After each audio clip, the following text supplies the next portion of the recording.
정부 발표에 따르면 윤석열 정부 2년간 원전 설비 수출액이 문재인 정부 5년 수출 총액의 6배를 넘는 것으로 나타났습니다. 매출도 2021년에 바닥을 쳤다가 2022년에 약 4조 원 늘었습니다. 정부는 원전 활성화 정책에 힘입어 원전 생태계가 많이 회복되었다는 판단 아래 이제 원전 최강국으로서의 도약을 위해 총력 지원에 나서기로 했습니다. 우선 올해를 원전 재도약 원전으로 만들기 위해 원전 일감을 3조 3천억으로 늘리고 원전 기업들에 대한 특별금융 프로그램도 지난해 5천억 원에서 1조 원으로 확대를 합니다. 또한 임기 5년 동안 원전 R&D 혁신에 4조 원을 투입할 예정입니다. 그리고 원전 관련 법안을 통합한 기본법으로서 소형 모듈 원전을 포함한 원전 사업 지원 특별법을 제정할 계획도 가지고 있습니다. 원전 확대는 기후 위기의 극복을 위해서나 AI 시대에 대한 대응을 위해서나 시대적인 과제가 되었습니다. 이미 원전 강국인 프랑스는 현재 원전 6기를 짓고 있는데 마크롱 대통령은 AI 시대가 도래하면서 전기가 더욱 중요해졌다면서 추가로 8기를 더 건설할 예정이라고 합니다. AI는 특성상 엄청난 전기를 잡아먹습니다. 2050년경에는 지금보다 1000배의 전기가 더 필요할 것이라는 관측이 나오고 있습니다. 그래서 AI 시대에는 전기를 쥔 자가 살아남는다는 말이 나옵니다. 우리나라의 자연 조건에서 원전은 AI 시대에 대응할 수 있는 유일한 대안입니다. 민주당은 틈만 나면 윤석열 정부의 원전 확대 정책을 비판하면서 아리백에 대비한 재생에너지 대폭 확대를 주장합니다.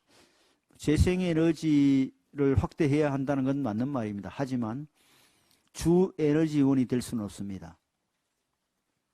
네이처에 실린 주요 42개국의 태양광 풍력 안정성 비교 연구 결과를 보면 한국의 입지 조건은 꼴찌입니다.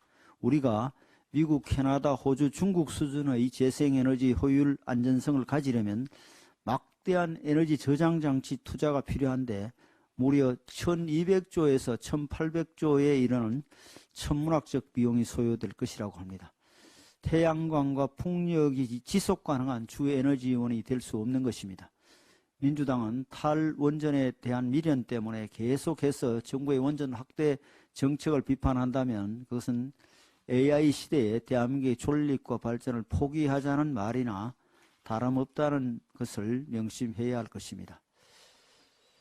윤석열 대통령 양심 고백 영상이라는 제목으로 소셜 미디어를 통해 확산되어 온 윤석열 대통령 딥페이크 영상물에 대해 경찰이 어제 방심위에 차단과 삭제를 요청했습니다. 여야는 지난해 12월 20일 선거 전 90일 동안 딥페이크 선거운동을 금지하자는 내용의 공직선거법 개정안을 통과시킨 바 있습니다. 중앙선관위에 따르면 지난달 29일부터 지난 16일까지 19일간 유권자 상대로 딥페이크를 이용해 선거운동을 한 것으로 의심되는 게시물은 총 129건이라고 합니다. 선거일이 다가올수록 딥페이크 영상물과 가짜 정보는 더욱 창궐 하게 될 것입니다. 공직선거법에서는 제82조 1개 조항으로 딥페이크 선거운동을 금지하고 있는데 전문가들은 AI로 합성된 딥페이크 영상을 적시에 완전히 적발 규제하는 것은 아주 어려운 일이라고 합니다. 특히 온라인을 통해 순식간에 확산되는 딥페이크 영상은 그 진위를 가리기도 전에 투표에 영향을 미칠 것입니다. 따라서 딥페이크 영상물로부터 우리 민주주의 선거를 지키기 위해서는 공직선거법에 수동적으로 의지해서는 안 되고 보다 특단의 대책을 세워야 할 것입니다. 미국의 경우 아마존과 구글 같은 빅테이크 기업들은 2024년 선거 AI 기만적 사용 방지 기술 협약을 체결해 딥페이크 영상물에 대응하고 있다고 합니다. 우리도 공직선거법 개정을 통해 딥페이크 선거운동 금지의 법률적 근거를 확보한 만큼 이번 선거를 맞아 기업들과 협력해 딥페이크에 대한 공동대응을 모색해야 할 것입니다. 총선을 불과 45일 정도 앞두고 여야가 관련 기업들과 협력해 특단의 대책을 마련하지 않는다면 선거판이 딥페이크 영상물로 인해 민의가 왜곡될 수 있다는 사실을 명심해야 할 것입니다. 더 늦기 전에 이 문제에 대한 논의를 했으면 합니다. 중대재해처벌법 유예를 호소하는 기업들의 목소리가 점점 커지고 있습니다. 지난달 국회에서 3,500명, 지난주 수원에서 4,000명, 며칠 전 광주에서 5,000여 명의 기업인들이 결의대회를 열고 법을 잘 지킬 수 있도록 준비할 시간을 달라고 호소했습니다. 규모가 영세의 사업장에 치중하느라 목소리 낼 여유조차도 없던 사업체들을 생각하면 현장의 불안과 공포가 어느 정도인지 가늠하기 어려울 정도입니다.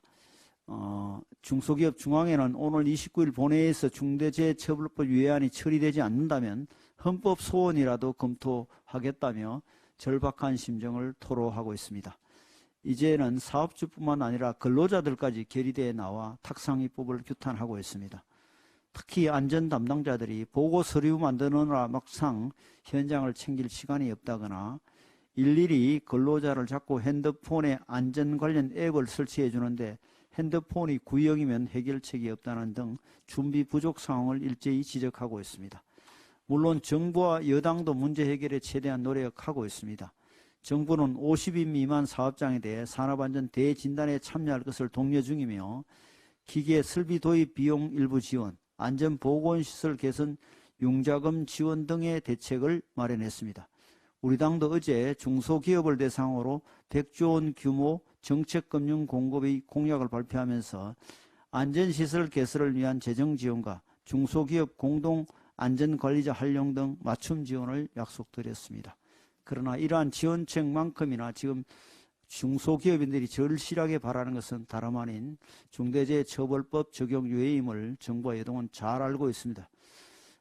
그렇기에 다시 한번 민주당에 요청합니다. 오늘 29일 본회의에서 중대재해처벌법 적용 유예안을 처리합시다. 민주당도 총선을 앞두고 중소기업 관련 공약을 많이 고민하고 있을 것입니다. 하지만 중대재해처벌법 적용을 유예하지 않고서는 어떤 공약을 내놓는다 한들 중소기업인들로부터 진정성을 인정받기 어려울 겁니다.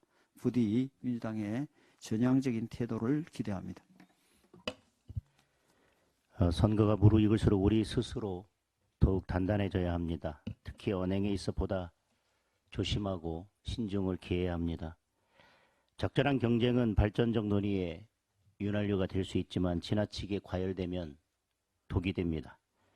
경선 상대 후보에 대한 과도한 비방과 인신공격은 당의 단합을 방해하고 국민의 정치 불신을 부추길 것입니다. 이기는 선거를 위해서는 페어플레이를 해야 합니다. 우리끼리 싸우는 모습으로 국민들을 실망시키는 일이 없도록 해야 합니다. 선거가 끝나는 날까지 비방과 정쟁을 유발하는 행위에 대해서는 엄정히 관리하겠습니다.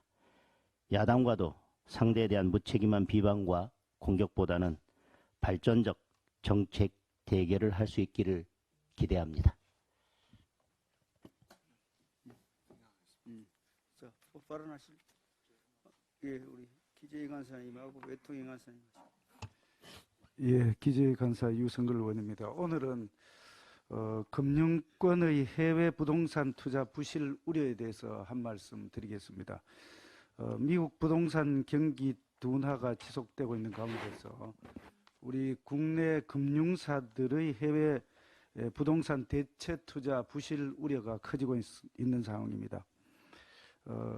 금융감독원이 관련되는 통계를 발표를 했습니다. 지난 9월 말 기준으로 해서 국내 금융권의 해외 부동산 대체 투자 잔액이 작년 9월 말 기준으로 해서 56조 4천억 원으로 집계가 됐습니다. 이 중에서 단일 사업장 부동산에 투자한 35조 8천억 중에서 2조 3천여억 원이 규모가 기한 이익 상실 상태에 빠져 있다는 그런 상황입니다. 여러분들이 잘 아시겠지만 기한 이익 상실 관련돼서는 채권자가 채무자의 채무 불이행이라든지 그런 관련된 사항에 대해서 우려가 있을 때에 채권자가 기한 이익 상실을 선언을 하도록 되어 있습니다. 그래서 투자금을 회수하겠다는 이야기입니다. 여기에 올해 2월까지 3건의 EOD가 추가로 확인되면서 기한 이익 상실 발생 규모가 더 늘어나고 있다는 그런 사항입니다. 금융당국은 금융권의 해외 부동산 대체 투자 규모가 전체 금융권 총자산 규모 6,800조 원의 0.8% 수준에 불과하기 때문에 제한적이라고 이야기를 하고 있습니다. 그렇지만 미국, 유럽의 상업용 부동산 가격 지수가 2022년 대비해서 약 22%포인트 이렇게 하락을 했습니다. 그래서 해외 부동산 경기가 아주 급격히 침체에 빠져들고 있기 때문에 부실 규모가 더 확대될 위험이 있다는 그런 말씀을 드립니다. 또한 사업장을 파악할 수 없는 잠재 손실도 상당히 있을 것으로 이렇게 추정이 됩니다. 좀 전에 제가 말씀드렸던 것은 단일 사업장 기준인데 복수 투자 자산 규모도 20조 원 이상에 이르는 만큼 드러나지 않는 잠재적 부실도 상당할 수 있다는 말씀을 드립니다. 그렇고 일부 금융권에서는 공모펀드 형태로 투자가 이루어졌기 때문에 개인 투자자의 손실도 상당한 수준에 이를 것이라고 추정될 수 있습니다. 따라서 금감원은 금융회사의 리스크 관리 실태와 손실, 부실 우려 자산에 대한 철저한 모니터링을 통해서 잠재적 부실에 선제적으로 대응해 주실 것을 당부합니다. 이상입니다. 통일부가 지난 21일 통일을 준비하기 위해 필수적인 북한에 대한 실상을 알리는 유튜브 채널을 신설한다는 발표에 대해 더불어민주당은 대변인 논평을 통해 윤석열 정부의 총선용 이념선전 유튜브 채널이 될 것이 자명하며 윤석열 정부의 적대적 강경 정책과 북한의 군사적 도발로 나날이 충돌 위기가 고조되는 상황에서 전쟁이라도 하겠다는 것인지 어처구니가 없다는 망발을 늘어놓았습니다. 국민들에게 최악의 인권유린 국가인 북한의 실상을 알린다는 것이 어떻게 전쟁 조장 행위라는 것인지 도저히 이해할 수 없으며 만약 그렇다면 매년 유엔 인권이사회와 유엔 총회에서 북한 인권 결의안이 표결 없이 합의로 채택되는 것은 국제사회가 북한에게 전쟁을 선포하는 것인지 묻지 않을 수 없습니다.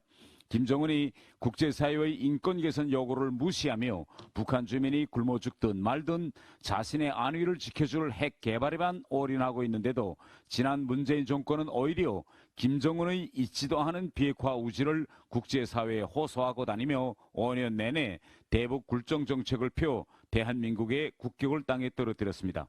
그럼에도 민주당은 문재인 정권의 잘못에 동조했던 과거에 대한 반성은커녕 총선용 비례대표당을 만들어 반미, 친북, 괴담, 종북 세력에게 비례당선권 10석을 내주면서도 윤석열 정부의 북한 실상 바로 알리기에 적반하장식으로 총선용이라며 정치 공세에 나서니 살문소가 양천대소할 일이 아닐 수 없습니다.